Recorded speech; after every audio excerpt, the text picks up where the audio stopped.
ಧರ್ಮ, ಅರ್ಥ, ಕಾಮ ಇವು ಮೂರನ್ನು ಸರಿಯಾಗಿ ಪರಿಪಾಲಿಸಿದರೆ ಮೋಕ್ಷ ಅಂತಂತೇಳಿ. ಜ್ಞಾನಯೋಗ, ಭಕ್ತಿಯೋಗ, ಕರ್ಮಯೋಗ, ರಾಜಯೋಗ, ಇಲ್ಲೇ ನಾವೆಲ್ಲರೂ ತೊಂದರೆ ಮಾಡಿರೋದು ಅಥವಾ ತಪ್ಪು ಮಾಡ್ತಿರೋ ಅಂಥದ್ದು. ನಾವು ಎಲ್ಲರೂ ತಂದೆ ತಾಯಿನ ಮನೆಯಲ್ಲೇ ಇಟ್ಕೊಂಡು ಸಾಕ್ತಿದ್ವು. ಇವಾಗ ಯಾರೂ ಸಹ ಮನೆಗಳಲ್ಲಿ ಇಟ್ಕೊಳ್ಳಲ್ಲ ತಂದೆ ತಾಯಿನ. ದೇವರನ್ನು ನೆನೆಸ್ಕೊಳ್ದೆ ಹೋದರೂ ಪರವಾಗಿಲ್ಲ, ತಂದೆ ತಾಯಿನ ಗೌರವದಿಂದ ನೋಡಿಕೊಂಡು ಪ್ರೀತಿಯಿಂದ ಅವ್ರನ್ನ ಕಾಪಾಡಿದ್ರೆ, ಜೋಪಾನವಾಗಿ ನೋಡಿಕೊಂಡ್ರೆ ಸಾಕು. ನೀವು ದಾನ ಮಾಡಬೇಕು. ದಾನ ಮಾಡಿರೋದು ಇನ್ನೊಬ್ಬರಿಗೆ ಕ್ಲೂ ಸಹ ಸಿಗಬಾರ್ದು. ನಮಸ್ಕಾರ ವೀಕ್ಷಕರೇ, ಮನಿ ಈಸ್ ಹ್ಯಾಪಿನೆಸ್ ವರ್ಕ್ಶಾಪ್ನ ವಿಶೇಷ ಕಾರ್ಯಕ್ರಮಕ್ಕೆ ಸ್ವಾಗತ. ನಾನು ಸೌಮ್ಯ ಮಳಲಿ. ವೀಕ್ಷಕರೇ, ಜೀವನದಲ್ಲಿ ಶ್ರದ್ಧೆಯಿಂದ ಕೆಲಸ ಮಾಡಿದ್ರೆ, ಛಲದಿಂದ ಕೆಲಸ ಮಾಡಿದ್ರೆ, ಒಂದು ಗುರಿ ಇಟ್ಟು ಕೆಲಸ ಮಾಡಿದ್ರೆ ನಾವೆಲ್ಲರೂ ಸಕ್ಸಸ್ ಆಗ್ತೀವಿ ಅನ್ನುವಂಥದ್ದು ನಮ್ಮೆಲ್ರಿಗೂ ಗೊತ್ತಿರೋ ವಿಚಾರ. ಆದರೆ ಎಷ್ಟೋ ಸಂದರ್ಭಗಳಲ್ಲಿ ಆ ರೀತಿ ಶ್ರದ್ಧೆಯಿಂದ ಕೆಲಸ ಮಾಡಿದ್ರು, ಎಷ್ಟೇ ಎಫರ್ಟ್ ಹಾಕಿದ್ರು ಕೂಡ ನಾವು ಅಂದ್ಕೊಂಡಂತಹ ಗೋಲನ್ನು ರೀಚ್ ಆಗೋದಕ್ಕೆ ಸಾಧ್ಯ ಆಗೋದಿಲ್ಲ.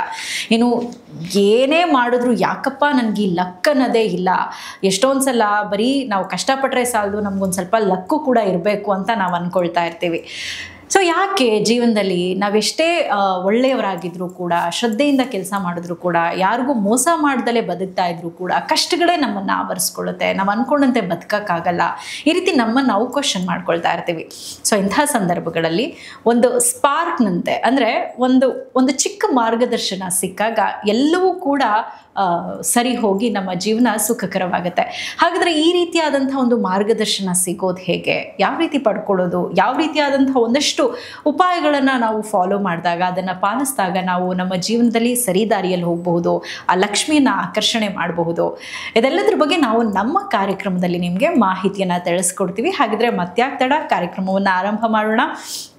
ಇದೆಲ್ಲದರ ಬಗ್ಗೆ ತಿಳಿಸ್ಕೊಳ್ಳೋದಕ್ಕೆ ನಮ್ಮ ಜೊತೆ ನಮ್ಮ ಕಾರ್ಯಕ್ರಮದಲ್ಲಿದ್ದಾರೆ ವಿಶ್ವಚೇತನ ದುಡ್ಡಿನ ದ್ರೋಣಾಚಾರ್ಯ, ಜಿ ಕನ್ನಡದ ವತಿಯಿಂದ ವೀರ ಕನ್ನಡಿಗ ಪ್ರಶಸ್ತಿ ಪುರಸ್ಕೃತರೂ ಆಗಿರುವ, ಹಾಗೆ ಲಕ್ಷಾಂತರ ಜನರ ಹಣದ ಸಮಸ್ಯೆಯನ್ನು, ಅವರ ಸಂಕಷ್ಟಗಳನ್ನು ನಿವಾರಿಸಿರುವಂಥ ಗುರುಗಳಾಗಿರುವಂತಹ ಅನಂತ ವಿಶ್ವಾಚಾರ್ಯ ಗುರುಜಿಯವರು ನಮ್ಮ ಜೊತೆ ಕಾರ್ಯಕ್ರಮದಲ್ಲಿದ್ದಾರೆ. ಅವರನ್ನು ಕಾರ್ಯಕ್ರಮಕ್ಕೆ ವೆಲ್ಕಮ್ ಮಾಡ್ಕೊಳ್ಳೋಣ. ಗುರುಜಿ ನಮಸ್ತೆ, ಕಾರ್ಯಕ್ರಮಕ್ಕೆ ಸ್ವಾಗತ. ನಮಸ್ತೆ ಮೇಡಮ್. ಮತ್ತು ನಮಸ್ತೆ ನನ್ನ ಎಲ್ಲ ಪ್ರೀತಿಯ ಆಗರ್ಭ ಶ್ರೀಮಂತ ದೇವರುಗಳಿಗೆ. ಸರ್ವೇ ಜನ ಸುಖಿನೋ ಭವಂತು, ಸರ್ವೇ ಸಂತು ನಿರಾಮಯಃ, ಸರ್ವೇ ಭದ್ರಾಣಿ ಪಶ್ಯಂತು, ಮಾ ಕಶ್ಚಿತ್ ದುಃಖ ಭಾಗ ಭವೇತ್. ಅಹಂ ಬ್ರಹ್ಮಸ್ಮಿ. Thank you universe. ಗುರುಜಿ, ನಾನು ಕಾರ್ಯಕ್ರಮದ ಆರಂಭದಲ್ಲೇ ಹೇಳಿದ ಹಾಗೆ ಸಾಕಷ್ಟು ಮಾರ್ಗದರ್ಶನವನ್ನು ನೀವು ಕೊಡ್ತಾ ಇರ್ತಾರೆ, ಉಪಾಯಗಳನ್ನು ಕೊಡ್ತಾ ಇರ್ತೀರ, ಅದನ್ನು ಜನ ಕೂಡ ಪಾಲಿಸ್ತಾ ಇರ್ತಾರೆ. ಆಮೇಲೆ ನಮ್ಮೆಲ್ರಿಗೂ ಗೊತ್ತಿರುವಂಥ ಒಂದು ನಿಜ ಅಂತ ಅಂದರೆ, ಜೀವನದಲ್ಲಿ ನೀನು ಕರೆಕ್ಟಾಗಿದ್ದಾಗ, ನೀನು ಶ್ರದ್ಧೆಯಿಂದ ಕೆಲಸ ಮಾಡಿದಾಗ, ಶ್ರಮ ವಹಿಸಿದಾಗ, ಗುರಿ ಇಟ್ಟು ಕೆಲಸ ಮಾಡಿದಾಗ ನಿಮಗೆ ಖಂಡಿತವಾಗ್ಲೂ ಯಶಸ್ಸು ಸಿಕ್ಕೇ ಸಿಗುತ್ತೆ. ನೀನು ಅಂದ್ಕೊಂಡಂಥ ಗೋಲನ್ನು ರೀಚ್ ಮಾಡ್ತೀಯ ಅಂತ ಇದನ್ನು ನಂಬಿ ಎಷ್ಟೋ ಜನ ಕೆಲಸ ಮಾಡ್ತಾರೆ, ಒಳ್ಳೆಯವರಾಗಿರ್ತಾರೆ, ಸಮಾಜದಲ್ಲಿ ಒಳ್ಳೆ ಹೆಸರು ತೊಗೊಂಡಿರ್ತಾರೆ.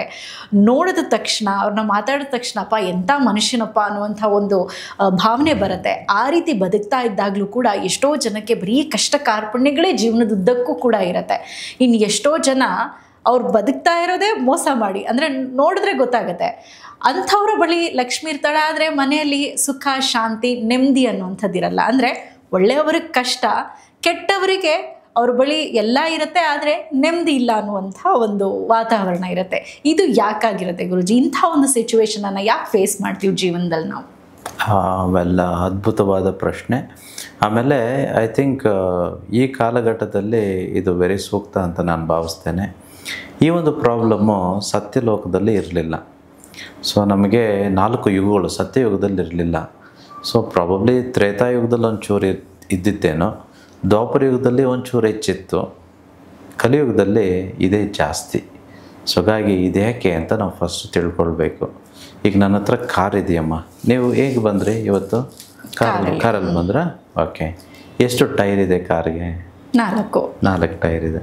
ಸಪೋಸ್ ಒಂದು ವೇಳೆ ನೀವು ಯಾವುದಾದ್ರೂ ಒಂದು ಟೈರು ಪಂಚರು ಅಂತ ಅಂದ್ಕೊಳ್ಳೋಣ, ಇಲ್ಲ ಪಂಚರ್ ಆಗಲಿಲ್ಲ, ಗಾಳಿ ತೆಗೆದುಬಿಟ್ಟಿದ್ದೀರ, ಕಾರಲ್ಲಿ ಬರೋಕ್ಕಾಗುತ್ತಾ? ಇಲ್ಲ, ಸ್ಟೆಪ್ನಿ ಹಾಕ್ಕೊಂಡು ಬರ್ಬೋದು. ಅದು ಒಂದು ಟೈರ್ ಇಲ್ಲ ಅನ್ಕೊಂಬಿಡೋಣ, ಒಂದು ಟೈರಲ್ಲಿ ಗಾಳಿ ತೆಗೆದುಬಿಟ್ಟಿದ್ದೀರಾ ನೀವೀಗ. ಸೊ 2 ಟೈರಲ್ಲಿಲ್ಲ ಅಂದರೆ, 3 ಟೈರಲ್ಲಿಲ್ಲ ಅಂತಂದರೆ, ಅಥವಾ 4 ಟೈರಲ್ಲಿಲ್ಲ ಅಂತಂದರೆ, ಯಾವಾಗ 4 ಟೈರ್ಗಳು ಪರ್ಫೆಕ್ಟ್ ಆಗಿದೆಯೋ ಆಗ ಕಾರ್ ಓಡುತ್ತೆ. ಇಲ್ಲ ಬೈಕ್ ಅಂತಂದರೆ 2 ಟೈರು. ಅದಕ್ಕೆ ಇದಕ್ಕೆ ನಮ್ಮ ಏನು ಧರ್ಮ ಗ್ರಂಥಗಳಲ್ಲಿ ಎಷ್ಟು ಚೆನ್ನಾಗಿ ಹೇಳಿದ್ದಾರೆ ಗೊತ್ತಾ? ಪುರುಷಾರ್ಥಗಳು ಅಂತಾರೆ. ಧರ್ಮ, ಅರ್ಥ, ಕಾಮ ಇವು ಮೂರನ್ನು ಸರಿಯಾಗಿ ಪರಿಪಾಲಿಸಿದರೆ ಮೋಕ್ಷ ಅಂತಂತೇಳಿ. ಹಾಗೆಯೇ ಇದೇ ಪ್ರಶ್ನೆಯನ್ನು ಪಾಂಡವರು ಶ್ರೀಕೃಷ್ಣನ ಜೊತೆ ಊಟ ಎಲ್ಲ ಆಗುತ್ತೆ, ಯುದ್ಧ ನಡೀತಿರುತ್ತೆ. ಕುರುಕ್ಷೇತ್ರ ಯುದ್ಧದ ಸಮಯದಲ್ಲಿ ಒಂದು ದಿನ ರಾತ್ರಿ ಊಟ ಎಲ್ಲ ಮುಗಿದ ಮೇಲೆ ಇವ್ರು ಕುಳಿತುಕೊಂಡು ಕೇಳ್ತಾರೆ. ವಿಶೇಷವಾಗಿ ಅರ್ಜುನ ತುಂಬ ಕ್ಲೋಸು ಕೃಷ್ಣನಿಗೆ.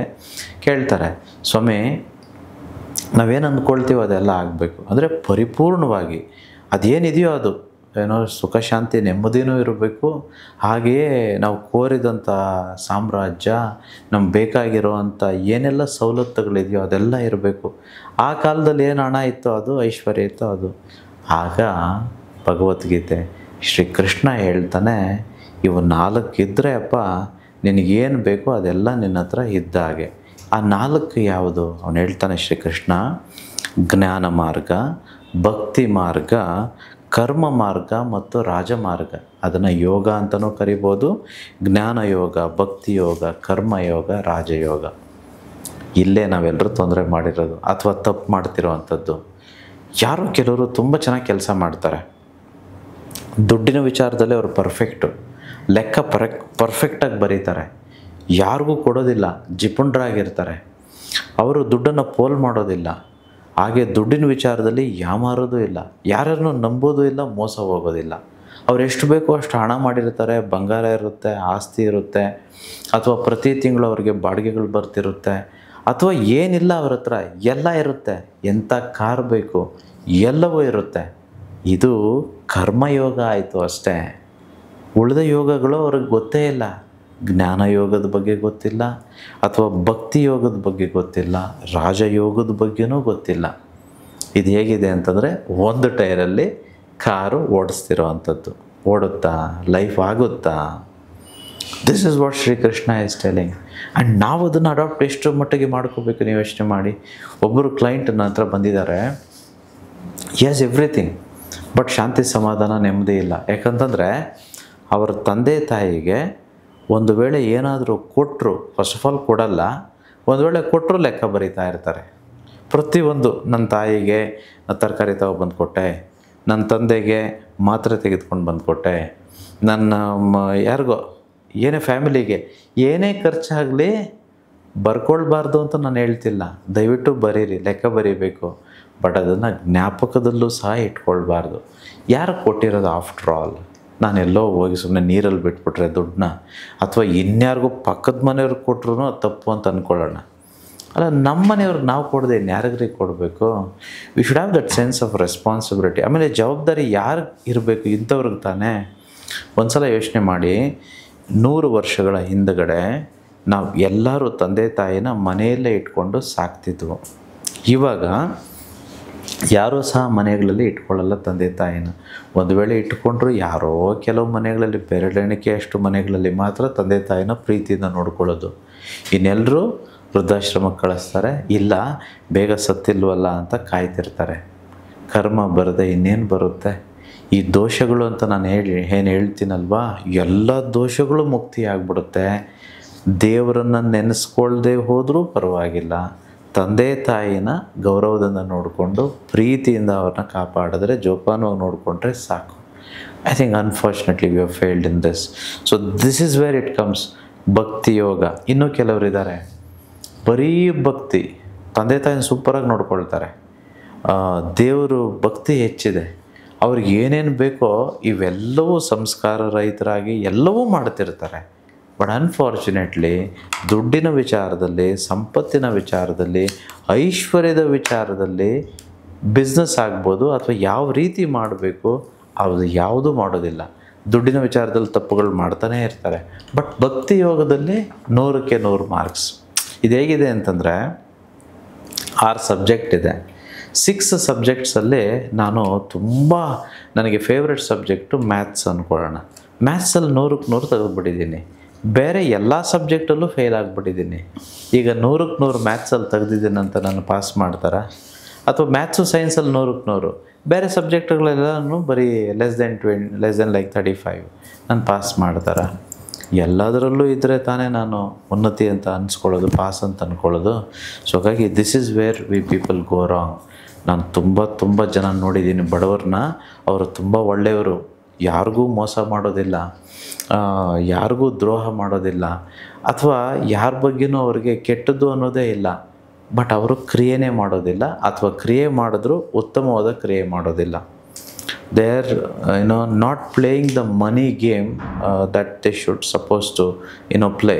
It's like this, you can't win a cricket match having a hockey rules. You can't play a football with a chess rules. ಚೆಸ್ನ ನಿಯಮದ ರೀತಿಯೇ ಆಡಿದ್ರೆ ಗೆಲ್ಲಕ್ಕಾಗುತ್ತೆ, ಹಾಕಿ ರೂಲ್ಸಲ್ಲಿ ಮಾಡಿದ್ರೇ ಗೆಲ್ಲಕ್ಕಾಗುತ್ತೆ, cricket, football. So you can't juggle a mix everything together. So this is where people go wrong. So ಹಾಗಾಗಿ ನಾವು ಎಲ್ಲ ಮಾರ್ಗಗಳು ಇರಬೇಕು. ಜ್ಞಾನ ತುಂಬ ಇಂಪಾರ್ಟೆಂಟು.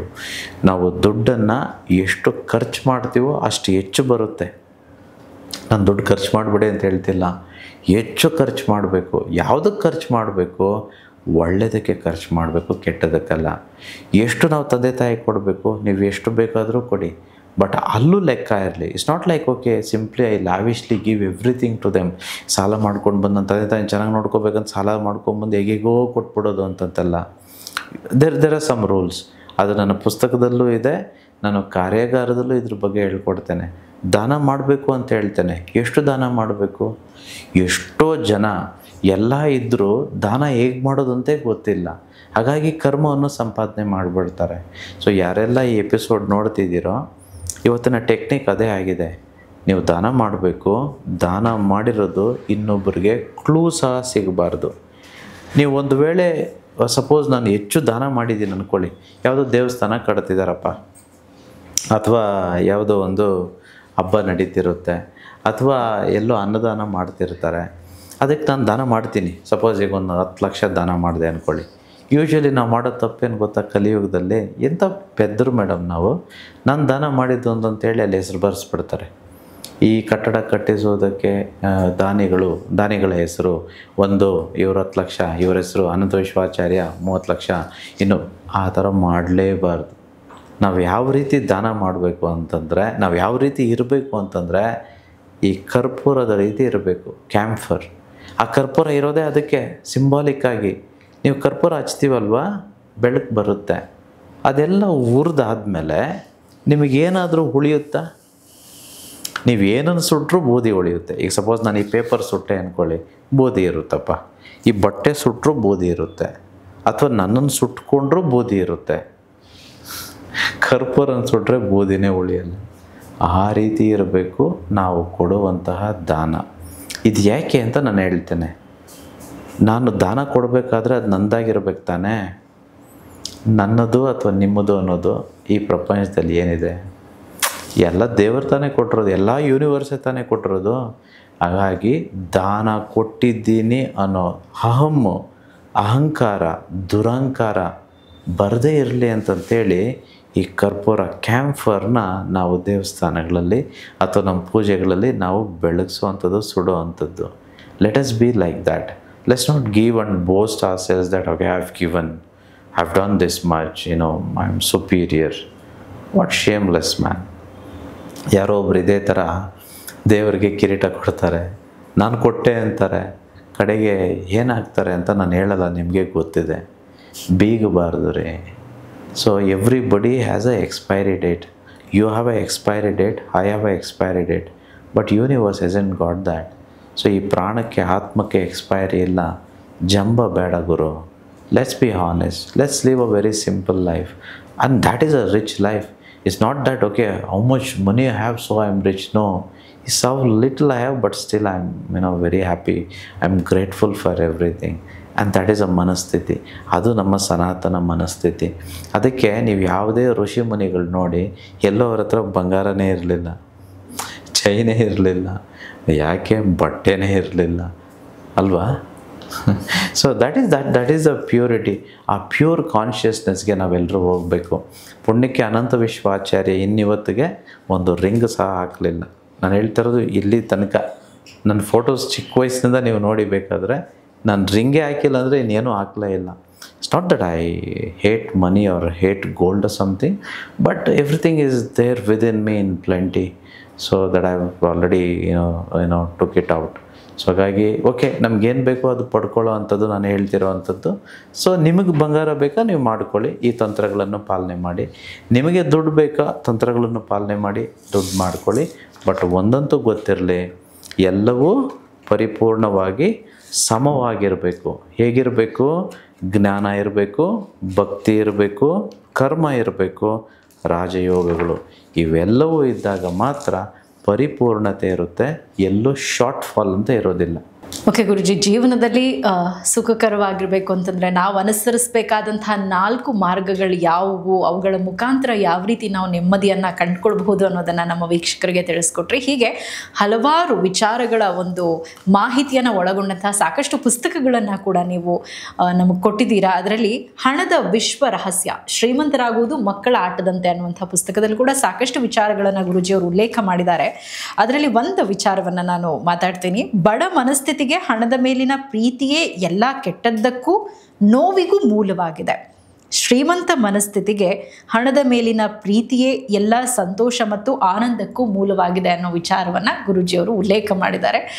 ಇವತ್ತಿನ ಒಂದು ವಿಚಾರ ಏನು ನಮ್ಮ ವೀಕ್ಷಕರಿಗೆ ತಿಳಿಸ್ಕೊಟ್ರಿ, ಅದಕ್ಕೂ ಈ ಒಂದು ಮಾತಿಗೂ ಬಹಳ ಒಂದು ಕನೆಕ್ಷನ್ ಇದೆ ಅಂತಲೇ ಹೇಳಬಹುದು. ಇದರ ಒಂದು ಒಳ ಅರ್ಥ, ಯಾವ ಒಂದು ಸಂದರ್ಭದಲ್ಲಿ ಈ ವಿಚಾರವನ್ನು ನೀವು ಪ್ರಸ್ತಾಪ ಮಾಡಿದ್ದೀರಿ ಅನ್ನೋದನ್ನು ಕೂಡ ನಮ್ಮ ವೀಕ್ಷಕರಿಗೆ ತಿಳಿಸ್ಕೊಡಿ. S, fantastic. ಸೊ ನಮ್ಮ ಮನಸ್ಥಿತಿ ಹೇಗಿದೆ ಅಂತಂದರೆ, it's a poor man's mindset. ದುಡ್ಡನ್ನು ಬೈತಿರ್ತೇವೆ, ಶ್ರೀಮಂತರು ನೋಡಿದ್ರೆ ಅಸಹ್ಯ ಪಡ್ತಿರ್ತೇವೆ. ನಾವು ಯೂಶ್ವಲಿ ಶ್ರೀಮಂತರು ನೋಡಿದ್ರೆ ಏನಂತೀವಿ? ಯಾರು ತಲೆ ಒಡ ಶ್ರೀಮಂತನಾದ್ನೋ, ಏನಪ್ಪ ಇಷ್ಟು ದುಡ್ಡಿದೆ ಅಂತಂದರೆ ಎಷ್ಟು ಕಷ್ಟಪಟ್ಟು ಶ್ರೀಮಂತನಾದ್ನೋ ಅಂತ ನಾವು ಅಂದ್ಕೊಳ್ಳಲ್ಲ. ಆಮೇಲೆ ಯೂಶ್ವಲಿ ನಾವು ಹೇಳ್ತಿರ್ತೇವೆ, ದುಡ್ಡಿನ ಕಡೆ ಹೋಗ್ಬಿಡ ಕಣೋ, ಹಾಳಾಗೋಗ್ತೀಯಾ. ನಮ್ಮ ತಂದೆ ತಾಯಿ ದೊಡ್ಡವ್ರು ಹೇಳಿರೋದು ಎಷ್ಟು ಸಲ ಕೇಳಿಸ್ಕೊಂಡಿರ್ತೇವೆ. ಹಿಂಗೆ ಹೇಳ್ಬಿಟ್ಟು ಮತ್ತೆ ಹಣ ಬೇಕು, ನನಗೆ ಜಮೀನು ಬೇಕು, ನನಗೆ ಮನೆ ಬೇಕು, ಬಂಗಾರ ಬೇಕು ಅಂತಂದ್ರೆ ಲಕ್ಷ್ಮಿ ಬರ್ತಾಳ? ನೀವು ಬೈದಿದ್ದೆ ಯಾರನ್ನ? ದುಡ್ಡನ್ನು ಬೈದಾಗಲ್ಲ ನೀವು ಅಂದ್ಕೊಳ್ಳಿ ದೇವ್ರನ್ನ ಬೈದರು ಅಂತ ಅರ್ಥ. ನೀವು ದೇವ್ರನ್ನ ಬೈತಿದ್ದೀರಾ ಅಂತ ಅರ್ಥ ದುಡ್ಡನ್ನು ಬೈತಿದ್ರೆ.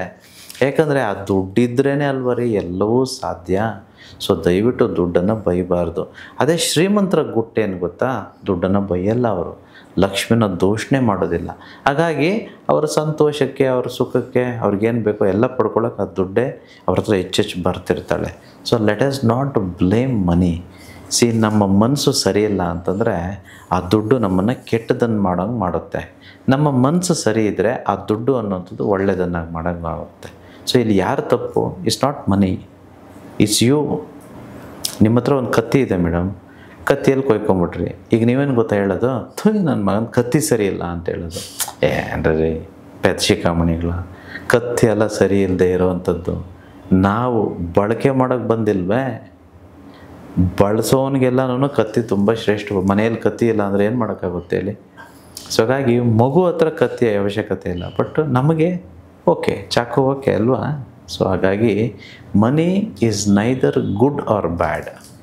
ಮನಿ is very beautiful for a person who is beautiful. Money is ugly for somebody who is ugly. So who has to change? Not money, it's me, you. Yes. Okay Guruji, ಸಾಕಷ್ಟು ವಿಚಾರಗಳನ್ನು ನಮಗೆ ನಮ್ಮ ಕಾರ್ಯಕ್ರಮದಲ್ಲಿ ತಿಳಿಸ್ಕೊಟ್ಟಿದ್ದೀರಿ. ಹಾಗೆ ಪ್ರತಿ ಕಾರ್ಯಕ್ರಮದಲ್ಲೂ ಕೂಡ ಒಂದಷ್ಟು ಸುಲಭ ಉಪಾಯಗಳನ್ನು ತಿಳಿಸ್ಕೊಡ್ತೀರಿ. ಅಂದರೆ ದುಡ್ಡಿಗೆ ಸಂಬಂಧಪಟ್ಟ ಹಾಗೆ ಇವತ್ತಿನ ಯಾವ ಒಂದು ಉಪಾಯದ ಬಗ್ಗೆ ನಮ್ಮ ವೀಕ್ಷಕರಿಗೆ ಹೇಳ್ತಿದ್ದೀರಿ? ತುಂಬ ಕರ್ಮಗಳಿಗೆ ಕಾರಣವಾಗಿರೋದು, ವಿಶೇಷವಾಗಿ ದುಡ್ಡು ಇರೋರಿಗೆ ಅಸಮಾಧಾನ, ನೆಮ್ಮದಿ, ಶಾಂತಿ ಇಲ್ಲದೆ ಇರೋದಕ್ಕೆ ಕಾರಣ ನಾವು ದಾನಗಳನ್ನು ಹೇಗೆ ಮಾಡಬೇಕೋ ಹಾಗೆ ಮಾಡದೇ ಇರೋವಂಥದ್ದು. So this is applicable for people who have plenty of money.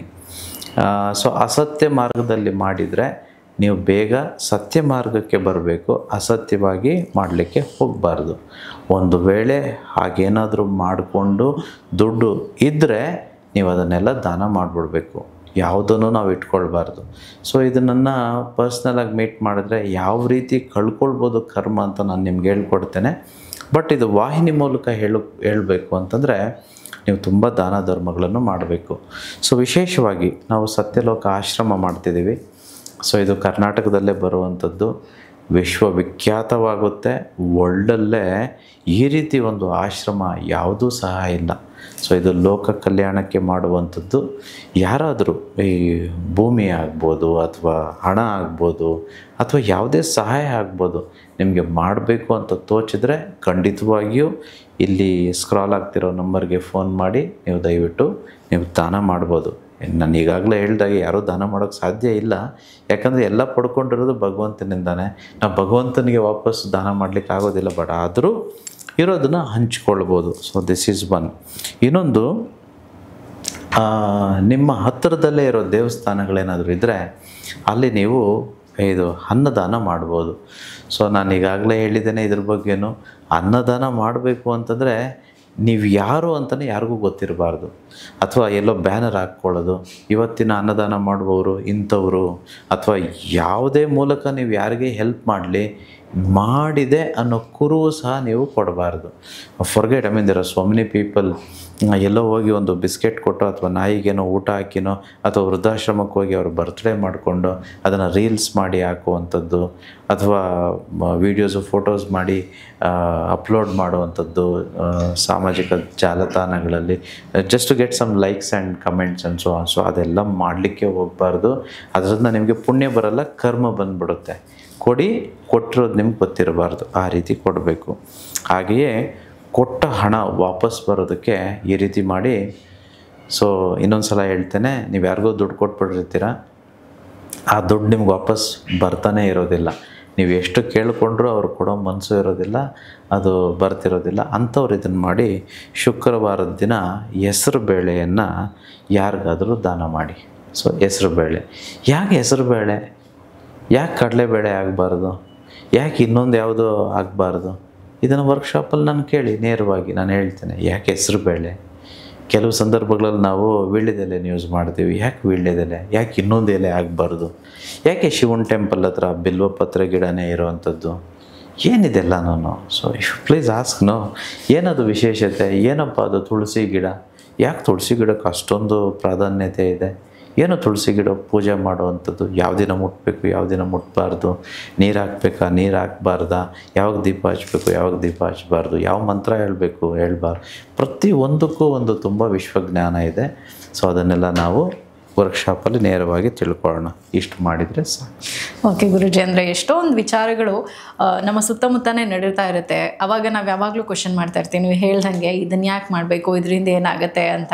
But ಅದರ ಹಿಂದಿನ ಇರುವಂತಹ ರಹಸ್ಯವನ್ನು ತಿಳ್ಕೊಂಡಾಗ ಅದನ್ನು ನಾವು ಉಪಯೋಗಿಸಿದಾಗ ಯಾವ ರೀತಿ ಅದನ್ನು ನಾವು ಬೆನಿಫಿಟನ್ನು ಪಡ್ಕೊಳ್ಬಹುದು ಅನ್ನೋದನ್ನು ಬಹಳ ಸುಂದರವಾಗಿ ತಿಳಿಸ್ಕೊಟ್ಟಿದ್ದೀರಾ. ಸಾಕಷ್ಟು ವಿಚಾರಗಳನ್ನು ಹಂಚ್ಕೊಂಡಿದ್ದೀರಾ. ಥ್ಯಾಂಕ್ ಯು ಗುರುಜಿ. ಧನ್ಯವಾದಗಳು ಮೇಡಮ್. ಸೊ ಹೀಗೆ ಪ್ರತಿ ಕಾರ್ಯಕ್ರಮದಲ್ಲೂ ಪ್ರತಿ ಕಾರ್ಯಾಗಾರದಲ್ಲೂ ಕೂಡ ಇದೇ ರೀತಿಯಾದಂತಹ ವಿಶೇಷ ಮಾಹಿತಿಯನ್ನು ಗುರುಜಿಯವರು ನೀಡ್ತಾ ಇರ್ತಾರೆ. ಇದೇ ಸೆಪ್ಟೆಂಬರ್ 28ಕ್ಕೆ ಕಾರ್ಯಾಗಾರ ಕೂಡ ನಡೀತಾ ಇದೆ. ಈ ಕಾರ್ಯಾಗಾರದ ಬಗ್ಗೆ ಹೆಚ್ಚಿನ ಮಾಹಿತಿ ಬೇಕಾಗಿದ್ದಲ್ಲಿ ನಮ್ಮ ಸ್ಕ್ರೀನ್ ಮೇಲೆ ಡಿಸ್ಪ್ಲೇ ಆಗ್ತಾ ಇರುವಂತಹ ನಂಬರ್ಗೆ ಕರೆ ಮಾಡಿ ಹೆಚ್ಚಿನ ಮಾಹಿತಿಯನ್ನು ಪಡ್ಕೊಳ್ಬಹುದು.